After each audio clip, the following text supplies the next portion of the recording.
I mean, is the battery good? That's sure. Okay. Thank you. You just disappear on me. You got to tell me what you're up to. Sorry, Shaykh? You call me a sorry Shaykh? Sorry, comma Shaykh. All right. Assalamu alaikum wa rahmatullahi wa barakatuh. Alhamdulillahi Rabbil Alameen.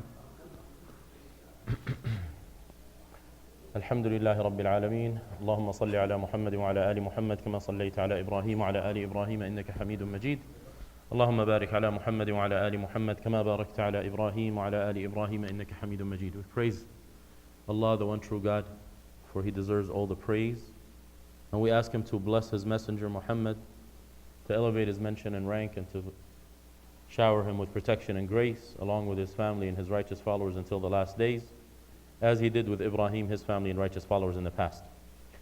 Allahumma allimna ma yanfa'una wanfa'na bima 'allamtana wa zidna ilma. We ask you, Allah, to teach us what benefits us, to allow us to benefit from the things that we learn, and to increase us in knowledge. Allahumma ij'al ma ta'allamnahu hujjatan lana la 'alayna. We ask you to make the things that we learn an evidence for us and not an evidence against us. Welcome to the third episode of Prophetic Stories, Illustrations of Life, where we're covering specific events or specific narrations from the lifetime of the messenger, and then trying to extract some lessons that we can apply into our daily lives. And today's topic is somewhat related to last week's. Last week we spoke about some of the beautiful aspects of the Prophet's personality, which according to his wife's estimation, and when she gave him counsel as he received revelation, was a cause for God never to forsake him. So then what we said is that it would be good for us to incorporate these particular character traits into our lives. And the first one was, إِنَّكَ لَتَصِلُ الرَّحِمِ. You keep good family ties. You take care of your family, and we spoke about that not being necessarily only your immediate family or your nucleus family, because a lot of people have become very selfish. Rather, it is your extended family. And then by extension, it becomes the human family, because in the end of the day, we're all related. We're all the children of Adam. Today's subject is somewhat related. It's related to one of the family members of the Prophet ﷺ. And basically the author here takes us and he says, as soon as a prophet can comprehend, once he was old enough, this individual that we're going to talk about today was the closest man to him. He is the full brother of the Prophet's father, Abdullah. So it's good for us to have a little background about the Prophet's family. We know the Prophet is named Muhammad, the son of Abdullah, the son of Abdul Muttalib. Abdul Muttalib was not his real name. His real name was Shaybah. And that family is the family of Hashim, so that's why they're called Banu Hashim. Shaybah, also known as Abdul Muttalib, Al-Muttalib was his uncle who had adopted him in his infancy. And he was so closely attached to Al-Muttalib that they called him Abdul Muttalib, the slave or the servant of Al-Muttalib, because he constantly kept his company. And that's the name that most people know him as. Most people don't know that his real name is Shaybah. This man had many children, boys and girls. Now, not all of his children were from the same wife. So two of these children that were full brothers were Abdullah and the man that we're talking about today, who actually also took care of the Prophet. As we know, he starts off his life being an orphan. An orphan in Arabic, الْيَتِيمُ مَنْ فَقَدَ أَبَاهُ دُونَ الْبُلُوغِ. Specifically, it's a person who loses their father before they reach the age of accountability. So we know in the story of Muhammad that he's born without a father, as in his father had died before he was even born. And then his mother shortly thereafter passes away, and he's under the care of his grandfather Abdul Muttalib. And then Abdul Muttalib passes away, and he's under the care of the full brother of his father, Abu Talib, that famous personality, Abu Talib. So he basically not is just an uncle to Muhammad, rather he's basically his father. You can call him his second father. And this was actually part of the will and the Abdul Muttalib wished he assigned Abu Talib to take care of Muhammad. And he says, this is my son whose father passed away, as you know, and I want you to take special care of him. So now Abu Talib becomes somewhat of an adopted parent, a foster parent to Muhammad. And the Prophet's nickname was Yatimu Abi Talib. One of his nicknames was the orphan child of Abu Talib. They had an extreme level of affection and love between one another. Abu Talib, whenever he would travel, because he was so attached to Muhammad, he would take him along for the journey. He would not feel comfortable leaving him behind. He didn't take his own biological children. So this is something that's amazing. Sometimes, although it's a foster parent relationship, or it's someone that's very close to you, but you have some type of bond with them that you can't even explain. Sometimes it exceeds your own blood relations. Because love and affection is something that's in the heart. And you basically don't really have much control over it. So it's something that Allah places in people's hearts. So whenever Abu Talib would travel to Sham, and this actually will help us segue into something from the Prophet's biography, which is mentioned in the Quran. Now we have a surah in the Quran titled Quraysh. We should ask ourselves, why is Quraysh mentioned in the Quran? What is the significance of these people? So these were the people who claimed to be the children of Abraham. And they claimed to be the ones, the guardians and the custodians of God's house, the Kaaba. And they claimed to be on the religion of Abraham. And they believed they were the best people on earth. So Allah mentions them in the Quran, but He mentions His favor unto them. And part of the favor that Allah had for them, because they used to take care of the Kaaba, people used to call Quraysh Ahlullah. They were known as God's people. So Arabia at the time was a lawless land, and you did not feel safe. But the Quraysh felt safe. Nobody would ever bother them. Nobody would attack them. They did not have to endure raids that the other people in the desert, the Bedouins in the desert, had to struggle with. So Allah reminds them of His favors. And He says, you guys used to travel 2 times. One time, رِحْلَةَ الشِّتَاءِ وَالصَّيْفِ. 2 journeys, the winter journey and the summer journey. Winter journey, they would go south to a place called Yemen. Something interesting with these names, Yemen and Sham. Yemen is anything that comes to the right side of the Kaaba. So anything south of Mecca, historically, is called Yemen. It's not the nation state that we have today called Yemen. And we ask Allah to make it easy on the people of Yemen, as they are enduring a lot of difficulties at these times. We ask Allah to protect them and to help them and to shield them from the harm that they're experiencing.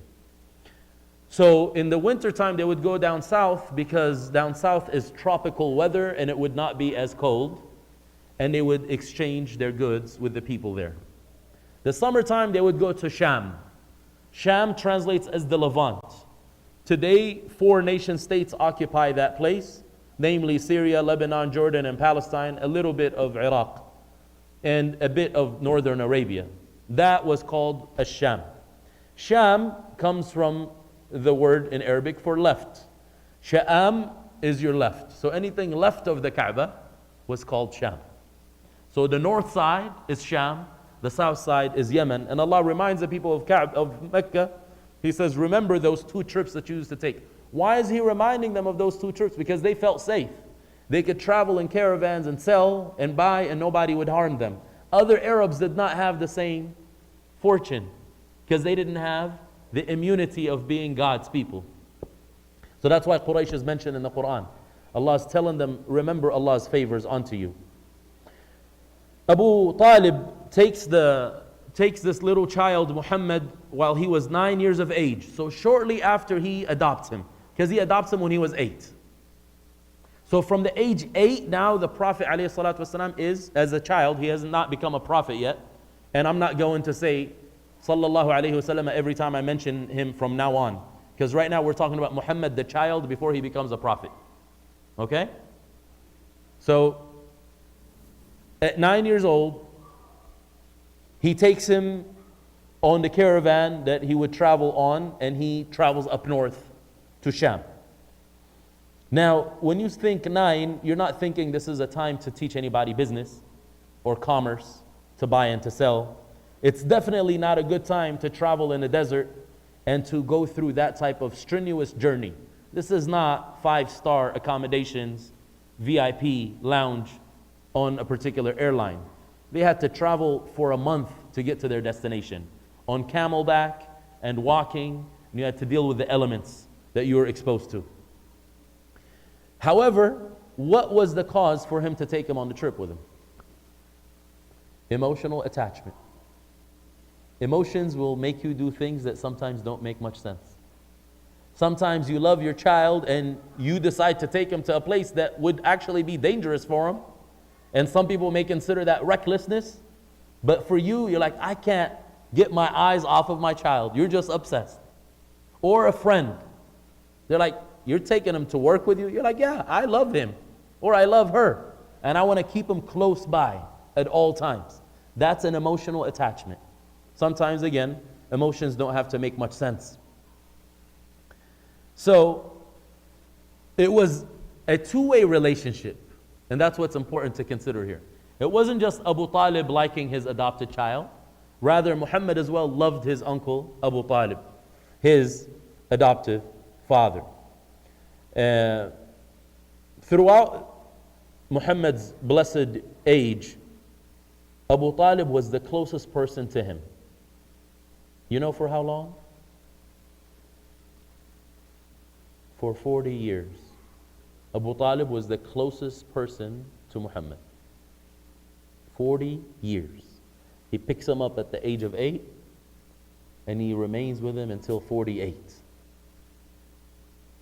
The Prophet now at 40, as we covered in the last couple of weeks, he becomes a prophet. His ministry begins.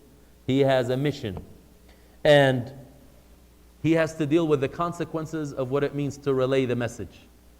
Because now it's easy for me to work for the post office and all I have to do is deliver packages and deliver envelopes and deliver your bills, give you your coupons, send you your checks. That's it. My job is a delivery man. Is that the job of the messengers? Well, they had to talk to people. They never gave people letters, except the few occasions where the Prophet in the end of his life wrote letters to different kings all around.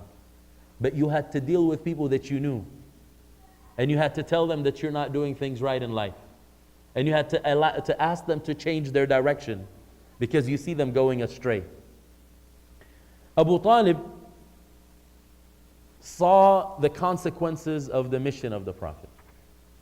And what he did is very famous. And whoever knows the story of the Prophet realizes how much Abu Talib supported, helped, and defended Muhammad. He did not let go of him when he was in need of help. Now, that's one thing. Like, I can defend you when you're in trouble, but then now I'm getting attacked. My integrity is being questioned. My loyalty to my tribe and my religion is being doubted. That's now a different story.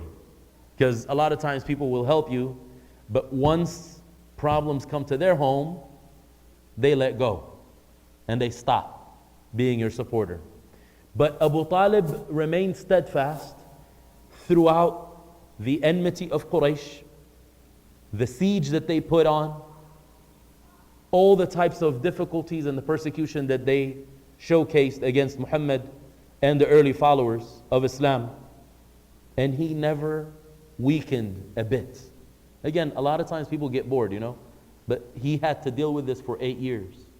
And part of those 8 years, the last 3 of his life, there was a complete embargo, a siege, where the people of Banu Hashim, Muslim and non-Muslim, Muslims and their non-Muslim allies, were put in a big prison in land that belonged to Abu Talib, Shi'abu Abi Talib. And they were just let out there to dry in the desert. No food, no financial transactions, no social interactions. Just be on their own. That was some of the most difficult years for the early community. They said we could not find food. Then they started eating the shrubs of the desert. And they described what would be coming out of their bodies after they digest that. They said it looked like what sheep and goats produce. It wasn't human food. So basically they were in complete misery. What he would say is basically they have collected a lot of poetry of Abu Talib. It's called Diwanu Abi Talib. And it's some of the most powerful poetry in praise of the Messenger Muhammad. I have a few lines here. He says, كذبتم وبيت الله نبزى محمدا ولما نقاتل دونه ونناضل ونسلمه حتى نصرع حوله ونذهل عن أبنائنا والحلائل. He says, you have spoken lies against Muhammad, because they started attacking the integrity of Muhammad. You've spoken lies, and I don't mind losing the house of God as long as I have Muhammad. And I will fight to defend him, and I will continue to struggle, and I will never let go of him until I die and whoever is with me dies, and we would lose our families and our children. So this is talking about the ultimate sacrifice. He did not mind sacrificing everything that he had. 10 years passed of the ministry of the Prophet. So it's actually more than my calculations earlier. I said to 48, this is to 50 now. Prophet is 50 years of age. 10 years of the ministry. And 85 years of Abu Talib's life. The story now is Abu Talib is an 85-year-old man. And he is meeting his end. He's dying. So then the Messenger ﷺ comes to him, and he notices that Abu Talib had visitors around him. Who were they? They were his mom's family. People from Bani Makhzum, one of the famous families of Quraysh. Some of the famous names, Abu Jahl, whose name was not Abu Jahl. We know him as Abu Jahl. Do you guys know what his real name is? Amr. Amr, good. So Umar is one name, and Amr has a waw in the end. His name was Amr ibn Hisham. And Abdullah ibn Abi Umayyah, and Al-Musayyab ibn Hazn. And then the Prophet sees these three people, and he sees the situation, and he rushes because he's noticing this is the end of time. So this is kind of like, you know, hospice care? People who are dying, end of life care. The Prophet ﷺ teaches us what we should do in these situations. He comes to his uncle Abu Talib in his last moments, and he basically begs him. Now most people who've heard the story, they realize this portion, but they don't realize that for 10 years he was already begging him. This wasn't a new thing where at the moment of death you just come up to somebody and you tell them, hey, I got news for you. I think you should say this word. And that's what some people say, you know. They'll go to somebody who's completely not familiar with the message, and then right at the moment of death, they say, we want you to say this word. And the person's like, okay, sure, whatever, just get out of my face. I'll say whatever you want me to say. A sad but ironic story that I heard from one of the scholars. He says, a group of people were in Egypt, a couple of guys, religious people, and they were in the hospital, in a famous hospital. I'm quoting the Shaykh, so you don't ask me about the details of the story. I'm quoting one of the scholars. Two guys see a woman in a wheelchair and a guy with her.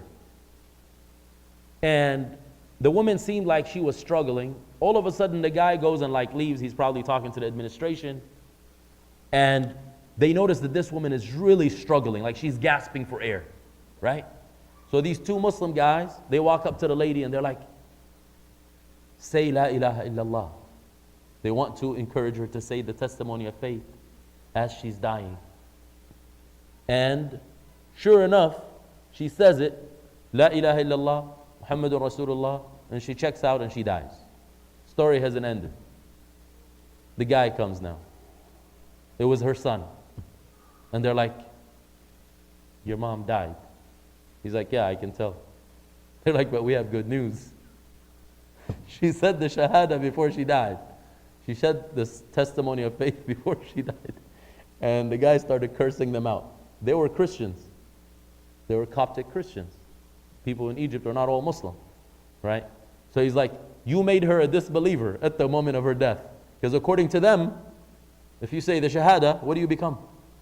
A disbeliever, right? So, because you're disbelieving in the false religion that they have. Anyway, so I'm mentioning this because a lot of times people don't actually have the training. They hear a hadith and it says it's good or it's great for somebody as they're dying. The last words that they should say is La ilaha illallah Muhammadur Rasulullah. But they don't know how to help someone do that. They don't know how to coach someone through the process. I highly encourage that we learn that. I'm not going to mention that right here because that's for a different conversation. The key thing here is don't think that you're going to learn a text or study a text and take its meaning that appears to you and just run with it. Yes, it's great to have La ilaha illallah Muhammadur Rasulullah as the last words that you say. But you're not going to go on somebody as they're dying and you're going to bother them. And you're going to abuse them. And you're going to push them without realizing the proper etiquette of how to actually do that. So this thing is called talqinu shahada, basically to help people to pronounce it in that last moment. So now, Muhammad sallallahu alayhi wasallam, the Prophet now, he had presented this concept to his uncle before. And he comes to him just like a compassionate, empathetic son does to his father. And he says, Ya Am. Ya Am, by the way, is the title of today's lecture. My dear uncle. إِنَّكَ أَعْظَمُ النَّاسِ عَلَيَّ حَقًّا. You, of all people, have the most rights over me. There is no one else that supported Muhammad more than Abu Talib. It says, أَعْظَمُ النَّاسِ عَلَيَّ حَقًّا. That's a huge statement. وَأَحْسَنُهُمْ عِنْدِي يَدًا. You've been the most generous in my life. In your financial help, in you helping me out through with your status, with your name, with whatever you had. فَقُلْ كَلِمَةً تَحِلُّ لِي بِهَا الشَّفَاعَةُ فِيكَ يَوْمَ الْقِيَامَةِ. Please say a statement. Now kalima of course is one word, but also in Arabic it means a full statement. That's why the whole testimony of faith is called what? Kalimatu shahada. It's not just one word. It's ashhadu an la ilaha illallah wa ashhadu anna Muhammadan Rasulullah. 12, 13 words. But it's called kalimatu shahada. Right? So it's a statement. He says, say the statement, and this will allow me and make it lawful for me to intercede on your behalf on the day of judgment. I want an excuse to ask Allah to pardon you on the day of judgment. قُلْ لَا إِلَهَ إِلَّا اللَّهِ. He said, say there is nothing worthy of worship except the one true God. كَلِمَةً أُحَاجُّ لَكَ بِهَا عِنْدَ اللَّهِ. A statement that I will use as an excuse to argue your case. Again, look at the Prophet. He's looking at himself as people's advocate. He's like, I will advocate on your behalf with God, in the court of God, in the day of judgment. But give me something to help me out. It's like you're somebody's lawyer and you're like, can you please give me some evidence that says that you're innocent? Like something? You got everything against you. Give me one thing and I will fight for you. I will fight this case. Now Abu Jahl, his real name was Abu, you know what his real name was? Abu Jahl? Abu al-Hakam. His kunya was Abu al-Hakam. His real name was Amr. But what do we know him as? No one knows this real name. They know him as Abu Jahl. Abu Jahl means what? The ignorant one. Abu al-Hakam means what? The wise one. Right? So because wisdom, if it's not channeled properly, it becomes ignorance. You know Abu Lahab's name? We have another personality named Abu Lahab. What was his kunya? His real kunya? Abu Jamil, the father of beautiful. Now what's his name? The father of the flame. You know that he did not look ugly? He looked just like the Prophet ﷺ. He looked good. And he had proper lineage. And he was famous. And he was rich. And he was well off. And what does Allah say in the Quran? Tabbat yada abi lahabi wa tab. The only individual in the life of the Prophet that's mentioned by name as a disbeliever with a guaranteed state or guaranteed sentence in the hellfire is Abu Lahab, the biological uncle of the Prophet. So basically his lineage did not help him much. Something about lineage, something very important for all of us to consider. especially with the talk of racism around and people thinking that they're better than others because of where they come from or the type of blood that runs in their veins. Some of them are pure bred, while others are contaminated. An event that happened after the Prophet's life was that the Muslim community spread out. And there was two of the disciples of the Prophet. One is named Salman. People know Salman as the Farisi, the Persian one. Allah be pleased with him. He had many different stories. And his story of searching for the truth was beautiful. He was paired up with a man named Abu Darda from the Ansar, from the people of Medina. Remember, the Prophet paired people up, al-mu'akha, the Islamic brotherhood, real brotherhood, partnership. We say that the best thing we can do today for our brothers and sisters who embrace Islam, the converts, or for brothers and sisters who are new in the community, or for those who don't have family support, is the prophetic system of brotherhood, sisterhood. It's your real brother. You basically spend a lot of time with them, checking on them. So Abu Darda and Salman were brethren in the time of the Prophet. Now, after the Prophet passes away, they are split up, and Salman gets stationed somewhere in the Iraq, Persia region as a governor for Al-Madain, the city where he's from originally. And Abu Darda is stationed in the Holy Land, Jerusalem and its surrounding areas, Damascus. So those are the two most holy cities in the Levant, Jerusalem and then Damascus. We spoke about the Levant earlier. We ask Allah to make it easy on the people of that land and to protect them and to shield them from all harm. Abu Darda writes a letter to his brother Salman, and he says, "Oh Salman, I wish good for you, and I am inviting you to come to the Holy Land." Why is it called holy, by the way? Do you guys know why it's the Holy Land? Why is that land holy? You come from there, that's where your family's from. Why is it holy? What makes it sacred? Is it like the geography? Is it the produce that it has? In the Bible it says the land of milk and honey. It makes it sound like it's something material. If it's something material, look at Mecca. Why is Mecca holy? There is no material things there. Even the oil that they discovered, it doesn't exist in Mecca. It's all in the east and in the south and north, not in Mecca. What makes something holy? Yeah, why did Allah put the Kaaba there? Yes. Yeah, well, he came after. It was holy before he was around. Okay, the prayer of Ibrahim. But there is something beyond that, before Ibrahim. Why did Allah guide Ibrahim to make that dua? Remember we said in the first session, Allah chooses places, people, times, and He makes them special. He makes them holy. Why is Friday the holiest day of the week? Why? Easy answer. Allah chose it to be. Why did Muhammad become the final messenger? Allah chose him to be. Why is this land holy?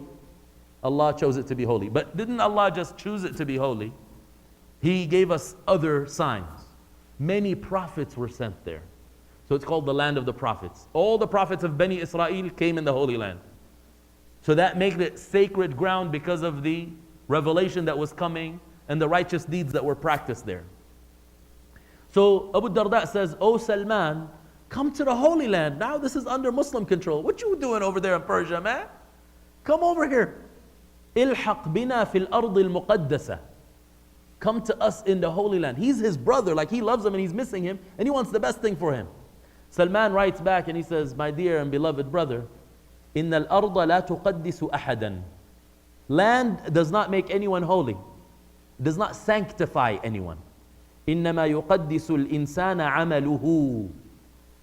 A person will become sanctified and special due to their actions. So it's not where you live. Because again, let's think about who's been in charge of the Holy Land for the last 70 years. Anything holy about an illegal occupation? Killing people, genocide, millions of refugees, destruction of the fabric of societies. We're talking about refugees now. How long have the Palestinians been refugees? 1948. They still want to go back. They're still waiting to go back to their homes, right? So al-ardu la tuqaddisu ahadan. You being in a location does not make you holy, even if the land is holy. What will make you holy? Your righteous deeds, right? Why did this come about? How is that connected to what we're talking about here? The lineage of Abu Lahab, right? Prophet's uncle, very close proximity. Lineage, the land where you're at, being from Kaaba, the Mecca, doesn't make you special if your actions are not special. That's what really matters. So Abu Jahl, this guy, Abu al-Hakam, but we know him as Abu Jahl, he also has another name. He's called the Pharaoh of this community. Fir'aunu hadhihi al-ummah. So the Prophet actually gave us a sunnah here that we can call people Fir'aun, even after the original Fir'aun passes away. So there's a lot of Fir'auns. Some are Fir'auns in their families, some Fir'aun in their communities, and we got a lot Fir'auns in countries, right? So Fir'auns are all around. Allah protect us from Fir'auns. Abu Jahl goes to Abu Talib and he blackmails him emotionally. Emotional blackmail. And he reminds him of something, like at the moment of death, he just goes and hits a very, very sensitive point. And he says, you're going to leave your father's religion? Now this is a grown man, 85 years old, right? He's being called on one side by his beloved adopted son, Muhammad. Say this statement and I can advocate on your behalf. I will fight your case in front of Allah. But then he's got people his own age, peer pressure. And they're telling him, oh, so you're going to forsake your father's religion. You're going to dishonor the family. You're going to go against our traditions. How powerful is that? Some of us know about family traditions, right? It's so tough to break. And he brings that up right there. He's like, you're going to... Now, for young people, they're like, yeah, I want to rebel against my family's tradition. When you're 85 years old, try rebelling. You're like, I don't want to die with a bad name. I've been holding my integrity for 85 years. Now, at the very end, I don't want anyone to talk trash about me. Young people will usually do that. That's why the Prophet's followers were mostly young. Because they said what? Forget your customs. You got customs? Forget them. Right? You got status quo? Destroy it. Older people, it's very tough for them to do that. And so when we deal with older people, we have to be wise. Not to expect them to do things that are not in their capacity. The Prophet ﷺ, again, he repeats his petition. He repeats the same request. But he doesn't get preoccupied with responding to Abu Jahl. Many of us, that's what ends up happening. If you have a mission and some devil comes in the middle of the way and tries to distract you, what usually happens? I'm having a conversation with you, and some guy comes in and starts cursing you out, or cursing me. What do we typically do? We stop our business, like we're doing something real here. We'll stop it and we'll get focused there, and then our business transaction is gone. Our plan is destroyed. Somebody put a wrench in it, and that's it. We go off track. Prophet teaches us, don't get off track on your mission. What is he trying to do there? What is his mission in this particular event? I want the salvation of Abu Talib. I'm not going to get distracted by this foolishness. Because Abu Jahl has dealt with him before. Abu Jahl came and cursed him and talked trash about him and did a lot of things. Right? It's interesting that Abu Jahl is one of the people who put the Banu Hashim, including Abu Talib, in the economic embargo. But now he's visiting him at his death. Does he really care about him and his well-being? No, he doesn't. So then he says, oh my uncle, again, Ya Am, which is the title of today's lecture, my beloved uncle, say La ilaha illallah. Say there is nothing worthy of worship except for the one true God. Kalimatan ashhadu laka biha indallah. One statement. And I will testify on your behalf in front of God through it. There's competition now. This is when you have competing things. Sometimes you're competing over the heart of your children. Sometimes you're competing over the heart of your partner. And you're talking to them, but somebody else is also talking to them. You say, look, you got to study, and if you study, you're going to be successful. Somebody else is telling them, you got to party, and if you party, you have fun. Right? You repeat it, they repeat it. You repeat it, they repeat it. Abu Jahl is doing the same thing. He got the same record. He's stuck on it. You're going to leave your religion? You're going to disgrace your father? You're going to break your integrity? You're 85 years old? He repeats it, the same thing, sensitive points. And the Prophet ﷺ continues begging his uncle, asking him. And then Abu Talib realizes this. He notices that my son, my nephew, is very truthful. But especially at this point, like we known him to be truthful all his life, all 50 years. But right now, I notice that there is a sense of urgency. You know, when it's a moment of death, there is urgency. A lot of us don't realize this, but I know a lot of people who embrace Islam. When their loved ones are about to die, the sense of urgency is crazy. They want to know what they can do to make sure that at that moment at least, or before that moment, they have given the shahada. And they're trying to think about all the creative ways to do that. Some of them are blessed to have their parents convert right there. But now it's not like a one-time thing where they've never heard this message. They've heard it, and this person has a track record. We're going to continue. This story will repeat itself again with the Prophet ﷺ. You must have a track record with people that they know you care for them, and you only desire good for them. You're not trying to add another number in your organization's conversion list. You actually want their salvation, right? So when you go for people's statement of faith, you're going to it with a sense of urgency, right? So Abu Talib realizes that. He notices the emotion in his nephew's words. And then he looks at him and he says, my nephew, my son, if Quraysh would not verbally abuse me, tu'ayyiruni. Ta'yir is when you find fault with someone and you attack them because of it.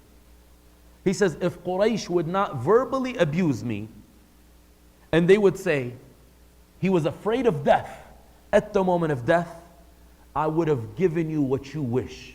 I would have completely satisfied you. The word he says here, I'm going to read it in Arabic and I'm going to translate because it's important. He says, يَا ابْنَ أَخِي لَوْلَا أَن تُعَيِّرَنِي قُرَيْشٍ يقولون ما حمله على ذلك إلا جزع الموت لأقررت بها عينك. أقررت بها عينك. Now typically this would be translated as, I would have made your eyes cool with it. Made your eyes cool with it. The dua that many people know is, رَبَّنَا هَبْ لَنَا مِنْ أَزْوَاجِنَا وَذُرِّيَّاتِنَا قُرَّةَ أَعْيُنٍ.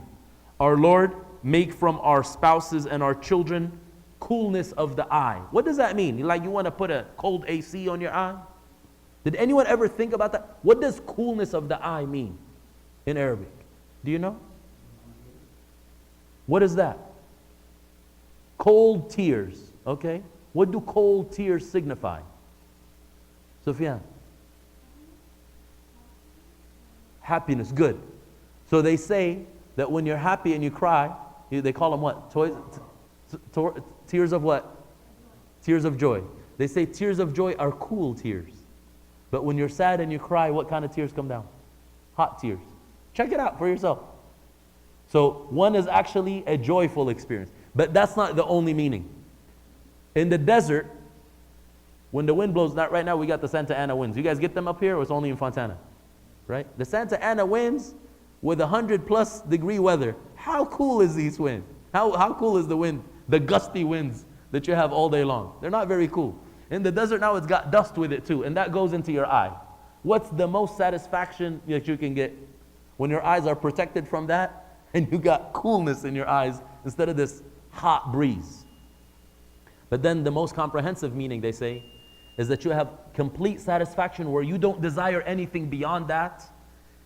Which means, you know, when you have complete satisfaction, you say, I'm satisfied with my child, you're never going to compare them to anyone else. Because you're like, I got what I need in my child. So qurrat ayn means complete satisfaction. So when you wish that to someone, that's what you're telling them. I want you to be completely satisfied with what Allah gave you. Meaning, I want them to achieve all the goals that you have in your mind, and they have given you complete satisfaction. So he's telling Muhammad, I will satisfy you if it wasn't that these people are going to say he's a scaredy cat, he's afraid of death, and that's why he's flipping right now in the moment of death. And then the last things that he said. So this is the problem now. You got to know what to say in your end.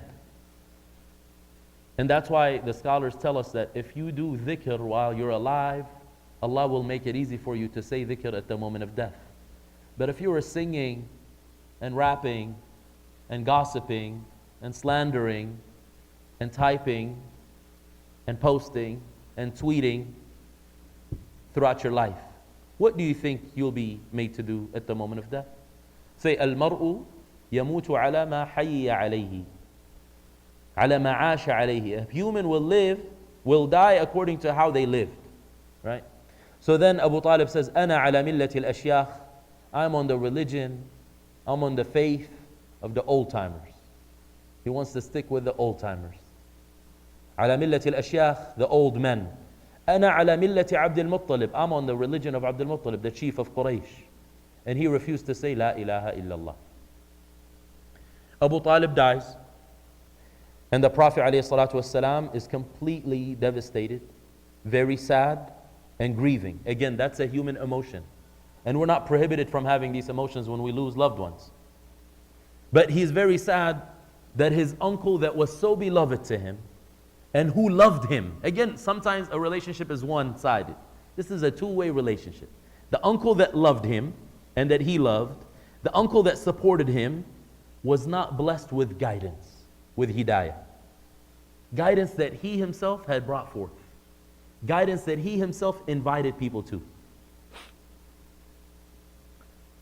And then it's as if he continues to speak to him after his death as he walks out, and he says, as if his uncle is hearing him, لَأَسْتَغْفِرَنَّ لَكَ مَا لَمْ أُنْهَ عَنْكَ. I will continue seeking forgiveness for you as long as I am not prohibited from doing so. Why? Because he felt that he's indebted to his uncle. So I want to do as much as I can possibly do to pay back your debt. Right? That's why we can never pay back the debts of our parents, for example. Throughout our lives, we're supposed to say, رَبِّ ارْحَمْهُمَا كَمَا رَبَّيَانِي صَغِيرًا. My Lord, have mercy on them like they raised me up when I was young. The Prophet says, whoever does something good to you, make sure that you compensate them. And if you're not able to do so, make sure that you pray for them, so much so until you feel you've compensated them. And that's why the prayer that we give in Islam is Jazakallahu khayran, and we leave it open-ended. May Allah give you khayran, a lot of good. We don't say like a little good. Khayran, open-ended. Because if Allah gives you good, He gives you all types of good. Right after this moment. So again, this is important because you realize how the Quran gets revealed due to specific causes. There is cause and effect in a lot of the revelation. This is what's called Asbabun Nuzul in the study of the Quran. Allah reveals the following verse. ما كان للنبي والذين آمنوا أن يستغفروا للمشركين ولو كانوا أولي قربى من بعد ما تبين لهم أنهم أصحاب الجحيم. It is not appropriate and not allowed for the Prophet and those who believe to seek forgiveness for those who associate partners with God in worship, even if they were the closest of relatives, after they have known that they are people who deserve to be of the hellfire. Meaning their actions, and they die on a different faith. And then, because the Prophet is still feeling guilty. It's like, how can I fail in this? You know, a lot of times people don't realize this, but the story of Nuh is there for a reason. Nuh was a prophet of God. He wasn't a failure as a parent, but his son refused to believe. The Prophet Muhammad was not a failure as a nephew or as a son in this situation, but he was not able to convince his uncle. This is teaching us something, and then Allah consoles the Prophet and should give us consolation. He sends him, إِنَّكَ لَا تَهْدِي مَنْ أَحْبَبْتَ وَلَكِنَّ اللَّهَ يَهْدِي مَنْ يَشَاءُ وَهُوَ أَعْلَمُ بِالْمُهْتَدِينَ. You do not guide those that you love, but God guides whoever He desires, and He knows best who deserves to be guided. Now, how are you going to reconcile this ayah with another ayah where Allah addresses His Prophet and He says, وَإِنَّكَ لَتَهْدِي إِلَى صِرَاطٍ مُسْتَقِيمٍ صِرَاطِ اللَّهِ. You guide to the straight path, the path of God. But here He's saying you don't guide those that you love. What do? Do you say, oh, the Quran has a contradiction? This is what Islam haters do. They find things like that. They're like, oh, the Quran contradicts itself. Muhammad can't guide the people he loves, but here he's saying Muhammad can guide, or is guiding, or is a guide to the straight path. What's the solution? Guidance of what? Yeah?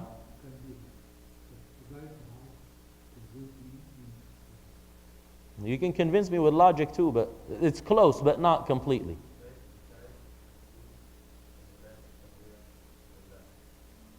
Good, but you're still stuck on the heart. Forget the heart for a bit. So the first one is proper. He says, Hidayatul Irshad. The Prophet's task, your task as a parent, as a husband, as a wife, as a co-worker, as a neighbor, your job is to show people the way. Irshad. You give directions. Look, son, you study, you work hard, you're going to be successful. Hidayatul Irshad. You show them the way. You'll hold them by the hand. Take them to the job interview. Right? Take them to the university.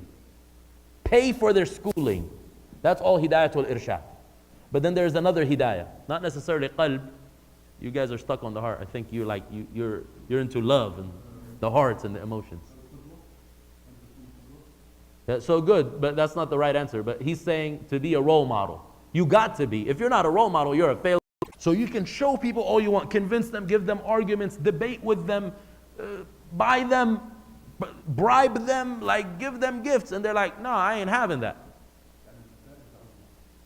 Exactly. Results is with God. But no, results specifically with guidance is to have tawfiq.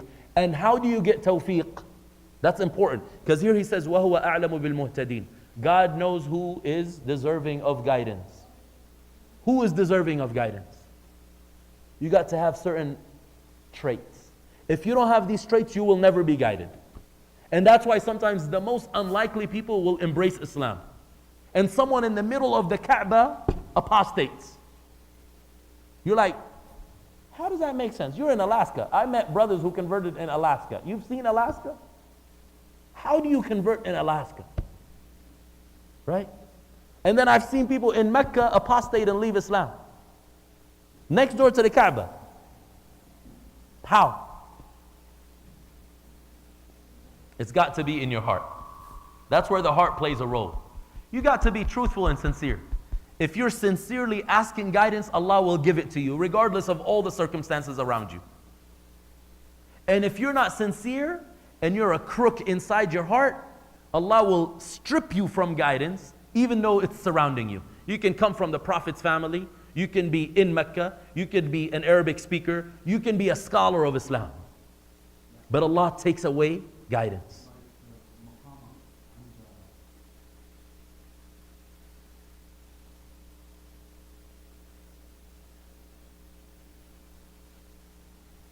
You're saying مقامك حيث أقامك.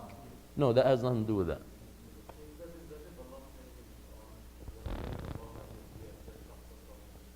Exactly, yeah. وَمَن يُرِدِ اللَّهُ أَن يَهْدِيَهُ يَشْرَحْ صَدْرَهُ لِلْإِسْلَامِ. What does that mean? He will make him accepting to the truth.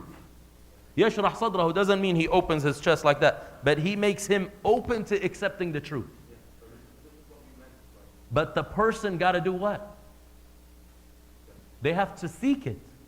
You have to ask for guidance. That's why we're told to do what? But Allah is not simply guiding you just for no reason. And وَمَن يُضْلِلْ فَلَن تَجِدَ لَهُم مِّن دُونِهِ أَوْلِيَاءَ. Is Allah misguiding anyone? That's what people see.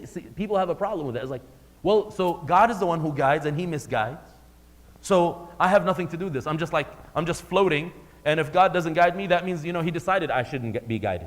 That's what people say. They're trying to blame God for their own actions. What does Allah guide you based on? On your own choices.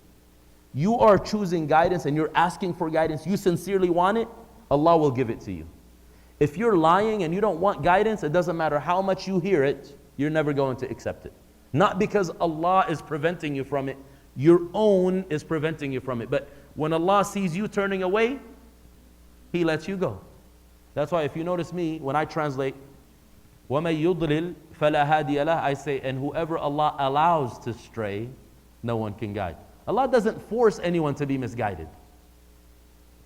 So how do we get this? You incorporate all the ayat that talk about hidayah and idlal together. Don't just take one and run with it. You got to incorporate the whole corpus of the text.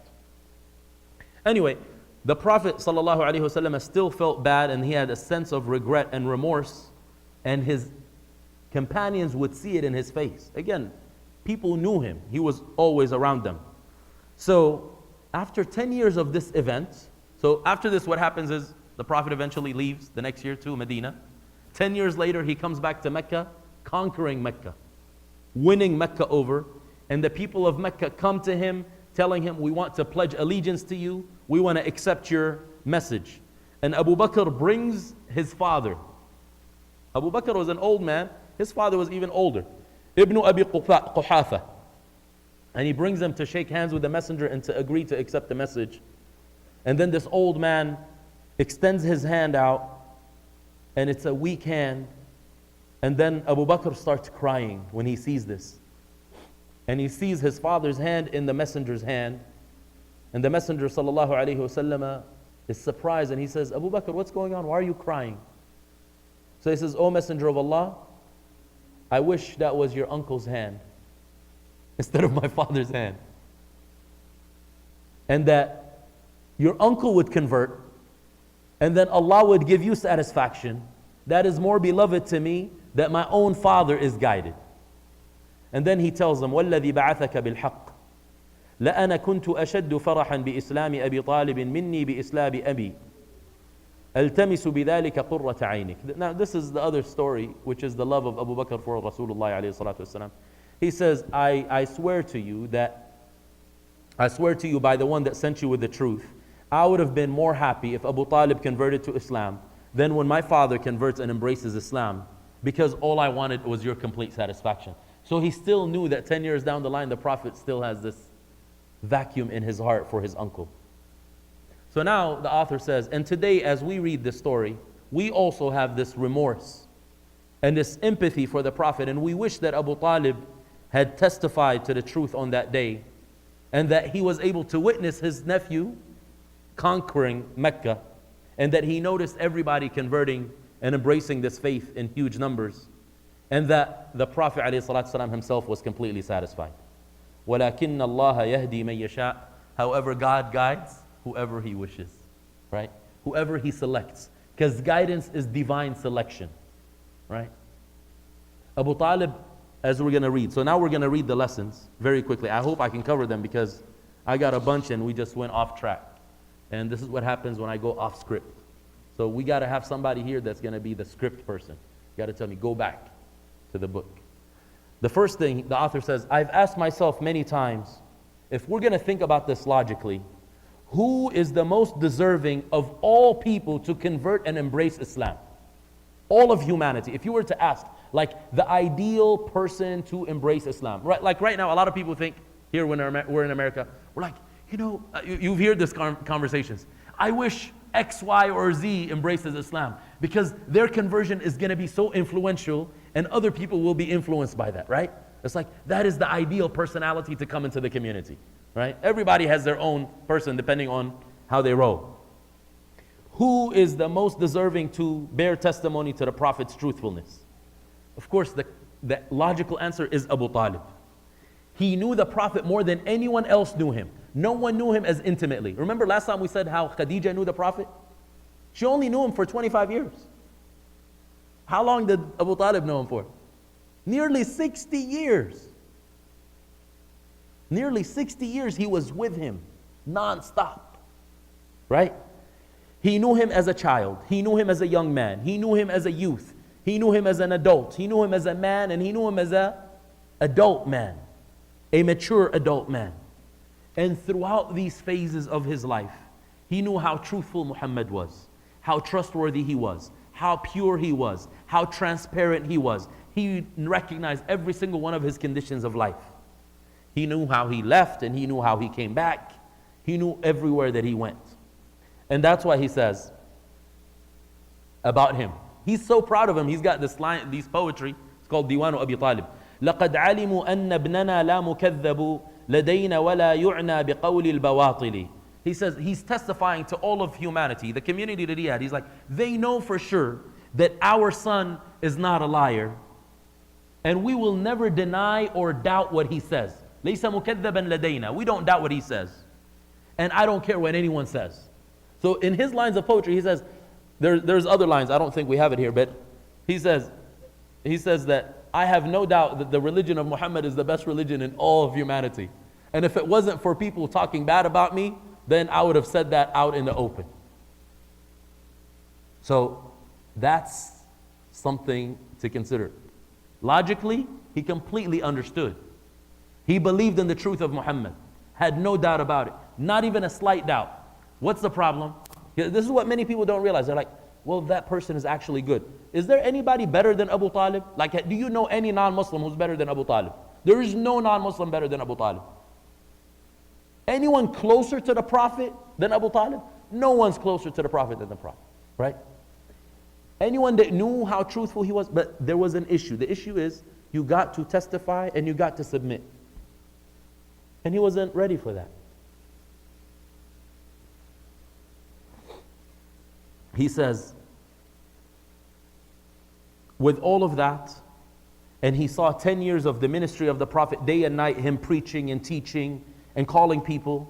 He dies, and the messenger was right next to his head, begging him to say one statement. And if he would have said it, the Prophet would have been completely satisfied. Not just the Prophet, but all of us as well by extension. So he says, this is a great sign that teaches us that guidance is a grant and a gift from the divine. Al-hidayatu minhatun ilahiyya. You can't buy it. You can't bribe it. You can't force it on anyone. Hidayah is from Allah. Completely. He gives it to those that He chooses to give it to. And Allah knows best who deserves it. Just like He knows best where His mission goes. Allahu a'lamu haythu yaj'alu risalata. Allahu a'lamu haythu yaj'alu hidayata. God knows best where the mission is, where the messenger is, and God knows best where guidance is as well. And he says that's why there were so many people that embraced the faith at the hands of the Prophet, although they only knew him one time. They would see him and they're like, this guy is not a liar. Okay, I accept whatever you got to say. And they would leave. He wouldn't see them again. And his uncle for all these years, nearly how long? How long did we say? 50 years. Sorry, 50 years. I'm off with the numbers today, I'm sorry. Right? He knew him for 50 years. What did I say earlier, 58? I said 60? Okay, sorry about that. He knew him for 50 years. So he's saying next, if we consider this concept, then we realize how much Allah has blessed us by guiding us, because so many other people have been misguided. And then this should help us make meaning of the words that we say in salah. Because every single rak'ah we say, Ihdina as-sirat al-mustaqim. Guide us to the straight path. Right? Maybe I'll speak about that some other time, about all the different meanings that are extracted from this. Maybe when you guys invite me for a khutbah or something. Next khutbah here, inshallah, I'll talk about this. Remind me, you say, talk about this concept. Problem is, I don't have any more openings. So I don't know what you're going to do. You're going to have to fight with other masajid. Tell them we want this guy because we need to find out the meaning of what we say. Right? So he says, if knowledge was simply knowledge, guidance was simply knowledge, intellectual, then Abu Talib would have been the most deserving of it, because he had more knowledge about the Messenger of God than anyone else. وَلَكِنَّ اللَّهَ يَهْدِي مَن يَشَاءُ وَهُوَ أَعْلَمُ بِالْمُهْتَدِينَ. However, God guides whoever He wishes, and He knows best who is deserving of guidance. Okay, I think we'll pause here because Salah is almost, it's time for Salah, right? Although I still have a few more, but what we'll do is delay it till next time. Is there? Sorry. Okay. It's up to you guys. Anyone needs to get ready for Salah? Okay. Actually, since we're at this, I'll talk about the meanings of guidance. That's very important, okay? So I'm going to share with you 7 meanings of guidance. When we say Ihdina as-sirat al-mustaqim. Now, I don't have my notes, so I'm going to go off script, but hopefully I'll remember all of them. The first meaning of guidance, although this should be like a 30-minute minimum lecture. The first meaning of guidance when we're saying Ihdina as-sirat al-mustaqim, we're saying, oh Allah, guide us. So it's only translated as guide us, which is very, very shallow. The first meaning is we're telling Allah, show us the way. Right? If you are going somewhere, you need to be shown the way. So the first thing we need is identify the path to us. It's like I tell you, go to the 210, and you're like, show me where it is. Right? If I show you, you're identifying it. That's the first thing. You need to be shown. Everything else is going to come after you seeing it. Now after you see it, that's called what? Hidayatul Irshad. That's what we can show people. I'll put you all the way at the freeway entrance. I've showed you. Hidayatul Irshad. So Allah gives us that through different mechanisms. Through signs in the creation, signs in revelation, people all around us, that's Irshad. So Allah shows us the way. Then you have, we just spoke about Hidayatul Tawfiq, which is Allah actually doing what? Giving us the success to actually jump on the path. So we're saying guide us to the straight path. We also have to spend some time covering what the straight path means. So the scholars have said many things. The first meaning of straight path is Islam. You're asking Allah to guide you, show you Islam. You're like, but I'm already Muslim, right? That's the common thing. It's like, I'm already guided. Why should I ask for more? That's the meanings of Hidayah. So Islam, Quran, all of these are mentioned in the Quran, by the way. Islam is called As-Sirat al-Mustaqim. The Quran is called As-Sirat al-Mustaqim. As-Sunnah is called As-Sirat al-Mustaqim. وَإِنَّكَ تَهْدِي إِلَى صِرَاطٍ الْمُسْتَقِيمٍ. The Prophet's path. The way of the Sahaba is called As-Sirat al-Mustaqim. The understanding of that early community. وَمَن يُشَاقِقِ الرَّسُولَ مِن بَعْدِ مَا تَبَيَّنَ لَهُ الْهُدَى وَيَتَّبِعْ غَيْرَ سَبِيلِ الْمُؤْمِنِينَ. سَبِيلِ الْمُؤْمِنِينَ is As-Sirat al-Mustaqim. The path of the believers. Who are the believers in the time of the Prophet? The Sahaba, the disciples of the Prophet. Next.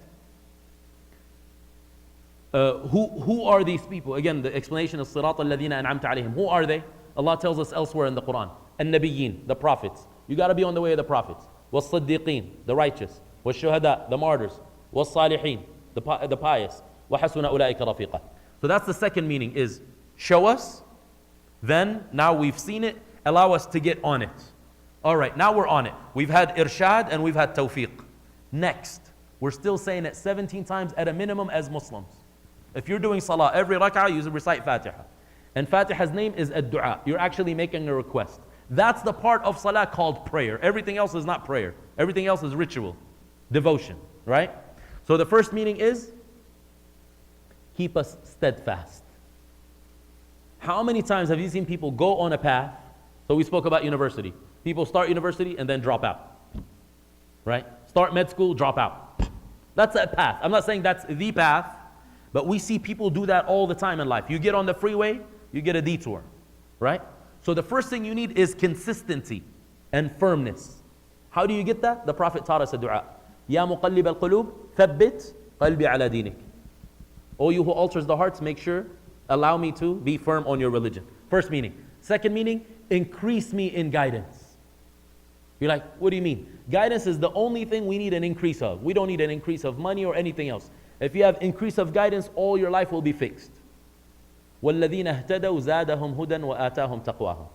Those who are guided, meaning they desire guidance, Allah increases them in guidance. So we need more. So constantly ask for more guidance. So after you've been shown the way, you've been guided to get on the path, you're asking to be firm on the path, and this firmness is not just in this life, because there's another Sirat al-Mustaqim. When? In the next life. In between heaven and hell. If you weren't on the path here, you're not jumping on that path there, right? So you need to go straight, a straight line. Okay, next, we said increase in guidance. Third meaning, things that people differ upon. Prophet teaches us a dua. اللهم رب جبرائيل وميكائيل وإسرافيل فاطر السماوات والأرض عالم الغيب والشهادة أنت تحكم بين عبادك فيما كانوا فيه يختلفون اهدني لما اختلف فيه من الحق بإذنك. Key point here is guide me to the truth that people have differed upon. Many people claim the truth, right? But you need specific guidance to be guided to the truth according to Allah, not according to you. Everybody thinks they're on the truth, by the way. They're like, I'm guided, yeah, for sure. I have no doubt that I'm on the right path. How about begging Allah and asking Him, oh Allah, you're the Lord of Gabriel, Michael, and Raphael. Those are angels. In English, those are the English names. The knower of the seen and the unseen, the creator of the heavens and the earth. You judge between your servants and things they differ upon. Guide me to the truth that people have differed upon. Surely you guide. إِنَّكَ تَهْدِي مَن تَشَاءُ إِلَى صِرَاطٍ مُسْتَقِيمٍ. You guide whoever you wish to the straight path. Next meaning is to guide us from things that are good already to things that are better. Right? الذين يتبعون القول فيتبعون أحسن الذين يستمعون القول فيتبعون أحسنه. You hear a lecture, you hear part of the Quran, but you want Allah to guide you to something better than what you already have. For example, we're already coming to the masjid, right? We should not be satisfied with that. Now we should be doing extra. I come to the masjid once, I want to increase that. So hidayah for increase. In what? From good, I'm already doing good. I'm not doing bad now. I'm already doing good. I want to do better. Always room for improvement. That's different than an increase in guidance. This is a different station, a growth in spiritual station. Then there is another meaning, which is to be guided to things that people don't see clearly. And this comes with iman. This is something called basira. Basira is insight, again, in the heart. Some people, they can't see with their eyes, but their heart see very clearly. And other people, their eyes are 20/20, but they're blind. The truth is in front of them and they cannot see it. Right? What are they lacking? Nurul basira. They're lacking insight. Insight comes through hidayah. So when you're saying, Ihdina as-sirat al-mustaqim, give me insight. Things may be confusing to people. It's like everybody's going one way. Hey, hello, should I go there? Well, today I heard something. He says there's a communist country. And he says you go to that country and whenever there is a line, people just stand in line. They don't even know why they're standing in line. He's like, there must be something that they're passing out. So like they just go and stand in line. You don't even know what the line is for. Right now in traffic, what happens? Everybody's, what do they call it? Rubbernecking, right? And then we got a traffic jam. Somebody has an accident. Why are you looking at it, right? So you want Allah to guide you where you don't care about the distractions and you're still going straight. And then the final meaning has to do with life experience. Has to do with life experience. Just like the Prophet gained guidance gradually, right? It took 23 years for the Quran to be revealed. He wasn't in the same state from day one to the last day. There is a gradual process. Guidance is going to be a gradual process. And there is nothing wrong with that, with you realizing, you know what? I'm more understanding than I was before. I see things better. That's part of life. If you've been seeing the same things your whole life, something is wrong with you. There's no growth, right? So you want growth in guidance. So those are some of the meanings of guidance. So now, when we say Ihdina as-sirat al-mustaqim, hopefully it should have more meaning. Show us the way, get us on that way, give us the success to remain on it, firm and steadfast, increase us in guidance, show us things that people differ upon in truth, because sometimes the Muslims are differing on truth, right? But nobody knows where the truth is. Well, you need Allah's guidance. And then guide us from things that are already good, we're already doing something positive, to things that are better yet. And then show us things that are ambiguous to others, give us insight, give us vision in our hearts, not just in our eyes. And then finally, allow us to live a life of guidance, where we're able to actually see things that other people may not see. And this is called firasa, and that's a gift that the believers are given. So with that, I'll conclude. It's time for Isha.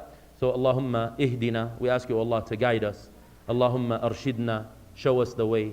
وثبتنا على الهدى, keep us firm on guidance. واهدنا لما اختلف فيه من الحق بإذنك, guide us to the truth that people have differed on.